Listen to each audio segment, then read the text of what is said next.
What's up YouTube? This is AfroJoeTCG, and today I'm going to show you guys the deck profile I've been working on, which is the Yang Zing Deck profile you see before you today. Let's just start with the main deck. So the main deck consists of the triple Jiao 2 and the triple Qi Wen. Triple Jiao 2 and triple Qi Wen are basically the tuners of the deck. Jiao 2 is the combo, basically the cornerstone of pretty much every combo in your deck. And Qi Wen is the Yang Zing that has the ability that when a Yang Zing card you control is destroyed by battle or by card effect and sent to the graveyard, if Qi Wen is in your graveyard, you can resurrect it from your graveyard to your side of the field. This is a very crucial effect, seeing as if you were to destroy Yang Zing on your opponent's turn, most Yang Zings have the effect that when they're destroyed, you can special summon another Yang Zing from your deck to your side of the field. And if you combine this with Qi Wen's effect, you can do some synchro plays like making a Herald of the Arclight on your opponent's turn, or depending on the board you have, you can even make some more nasty plays, such as having a Boxy on your opponent's turn, or even a Chao Fang, and getting either of those two out on your opponent's turns can create extreme disruption, preventing them from doing any other major combos.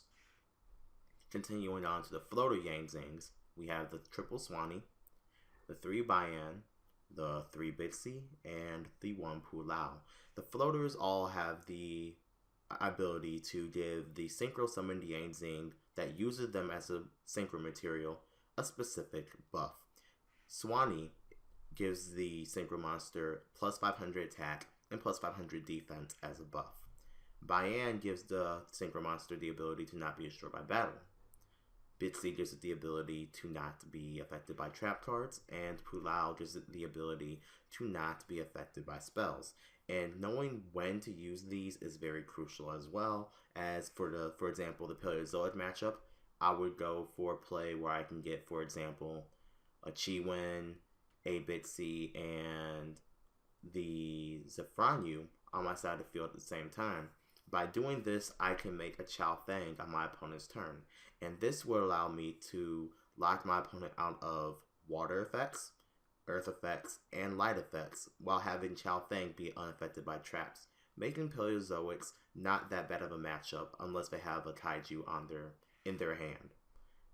Speaking of Zefranyu, the Pendulum Yang Zings are the triple Zefranyu and the 1 Zefraxi. This is pretty much standard, as you need these 4 cards for the 4-card combo, which involves a Jiao 2, well, basically any 3 Yang Zing cards, as long as one is a summonable monster, and any Metalfoes card. Going on to the Metalfoes engine, we have the 3 Metalfoes Stealing, the 3 Metalfoes Silver D, or Silvered if you prefer, the 1 Gold Driver, and the 1 Volflame. I run 8 personally because I feel 8 is the best number. If I run 9 or 10, which I have tested out before, I've realized that I have clogging issues and I'll have a hand full of Metalfoes, which isn't exactly the hand I would prefer to have. So I feel 8 is the best for me personally. That's it for the monster lineup. Going on to the spell lineup, we have the 2 Yang Zing Path. I run 2 because I like always having 1 in my deck in case I need to recycle any of the Yang Zing cards, and having 2 basically ensures in case I draw 1 to start for Jiao 2's effect, I'll always have another 1 left in the deck for me to search out and use again. The 2 Chalice are outs to annoying cards for me, such as Vanity's Fiend, and as well as ABC Buster. And ABC Buster is actually the initial reason why I put this card, in the main deck, because when I was at my regional, I noticed that ABCs were not a good matchup if I was going second, because if they have turn 1 Buster's ability to banish a card I control would stop me from doing any plays, and having Forbidden Chalice basically ensured that my opponent had either 1 or 2 options. They would either have to tag out with Buster, or they'll have to keep Buster in and let me negate its effect. Either way, once it's the start effect, once its ability to banish my cards is gone, I'm basically free to do whatever I want. Plus, Forbidden Chalice was also an out to Dark Law, which was a big problem for my deck as well. And then for the 1-of spells, we have the Painful Decision for consistency, the Metalfoes Fusion, the Metalfoes Target, and the 1 Soul Charge for either hand correction explosive plays, or as some would call it, a second Pendulum Summon.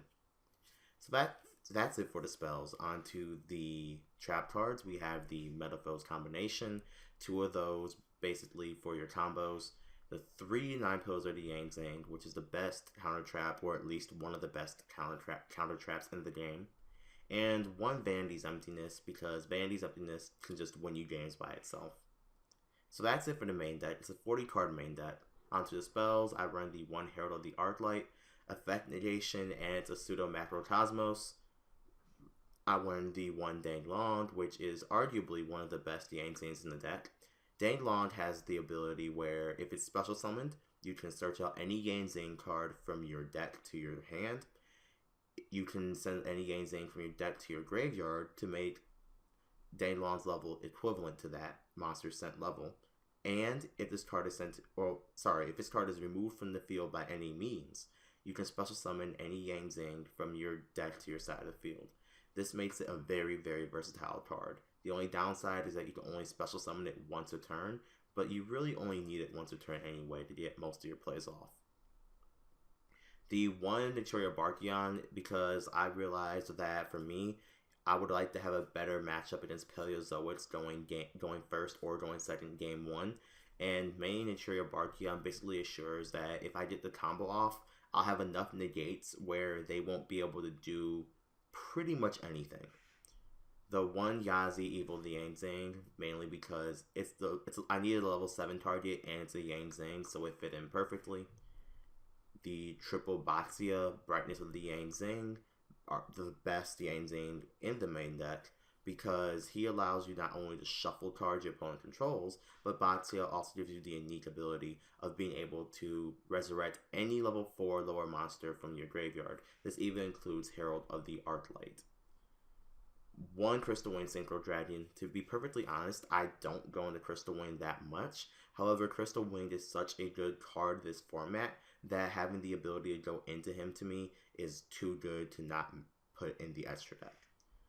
1 Starlight Red Dragon Archfiend, because the 3k beater that is useful for OTKs and the ability to wipe my opponent's board and deal 500 damage for each card wiped is also extremely good ability.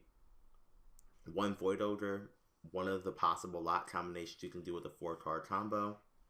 1 Chao Feng, again, it's really good as you can basically make it an imprisoning mirror for essentially any attribute that was used for its synchro materials. 1 Stardust Warrior, when you use the traditional Yang Zing lock, you have the ability to stop spells, traps, and monster effects, but the issue is you can't stop pendulum summons or special summons. But with Stardust Warrior in the main deck, I have the ability to basically stop my opponent from doing a huge special summon play, which is crucial for me. And plus, because it basically works like a Stardust Dragon, when at the end phase, I can bring it back and do it again a later date.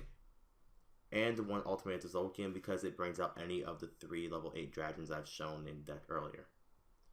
1 number 38 Hope Harbinger Dragon, because it negates spells and it also redirects attacks. And finally, the 1 Metalfoes Orichalc for my Metalfoes Fusion target. If you prefer, you can run the level 5 version. However, the main reason why I'm running the Orichalc is because it's the only one that I currently have on me in real life. And that would be it for the deck profile, so please remember to rate, comment, and subscribe. If you have any questions about the deck, put it in the comment sections below. Any advice or any changes you would make, also comment that in the comment section down below. Also, if there's any type of videos or decks you want me to post on this channel, again, leave it in the comment section down below. If you're curious about any more combos about the deck, or if you want to see the deck in action, I'll have videos linked in the description down below. This is AfroJoeTCG. Thank you for watching.